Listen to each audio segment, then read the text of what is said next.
Tonight, the race to become an AI superpower is on. the politics of artificial intelligence, There will be a Chinese tech sector, and there will be an American tech sector. the new tech war, The more data, the better the AI works. So in the age of AI, where data is the new oil, China is the new Saudi Arabia. the future of work, When I increase productivity through automation, jobs go away. I believe about 50% of jobs will be somewhat or extremely threatened by AI in the next 15 years or so. AI and corporate surveillance, We thought that we were searching Google. We had no idea that Google was searching us. and the threat to democracy.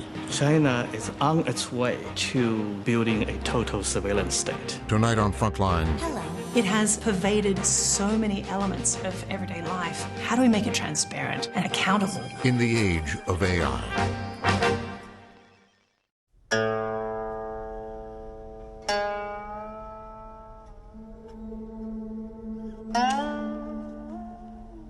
This is the world's most complex board game. There are more possible moves in the game of Go than there are atoms in the universe. Legend has it that in 2300 BCE, Emperor Yao devised it to teach his son discipline, concentration, and balance. And over 4,000 years later, this ancient Chinese game would signal the start of a new industrial age.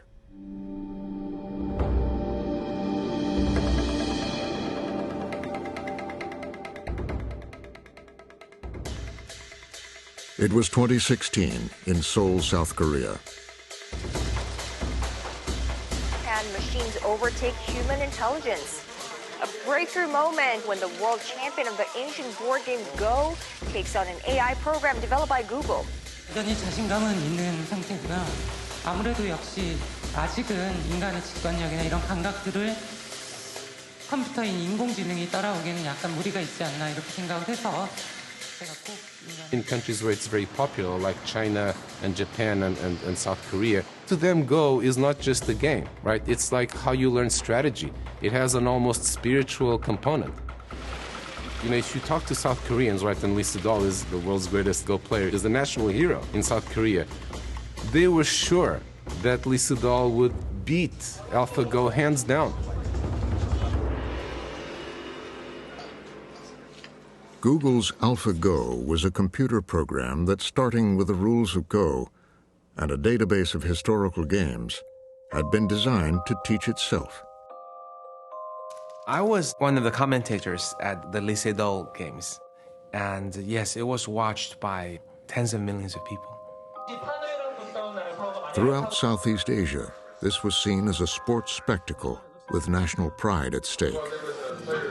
But much more was in play. This was the public unveiling of a form of artificial intelligence called deep learning that mimics the neural networks of the human brain. So what happens with machine learning and artificial intelligence, initially with AlphaGo, is that the machine is fed all kinds of Go games. And then it studies them, learns from them, and it figures out its own moves. And because it's an AI system, it's not just following instructions, it's figuring out its own instructions. It comes up with moves that humans hadn't thought of before. So it studies games that humans have played, it knows the rules, and then it comes up with creative moves. 와,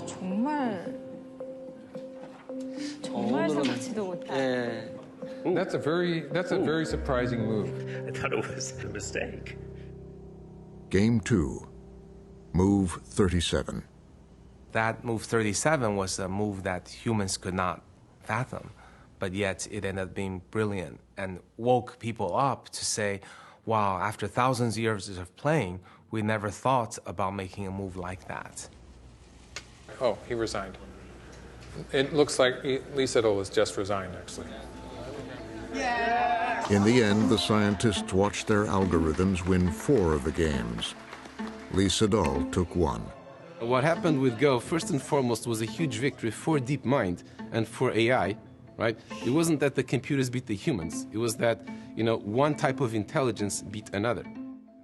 Artificial intelligence had proven it could marshal a vast amount of data beyond anything any human could handle and use it to teach itself how to predict an outcome.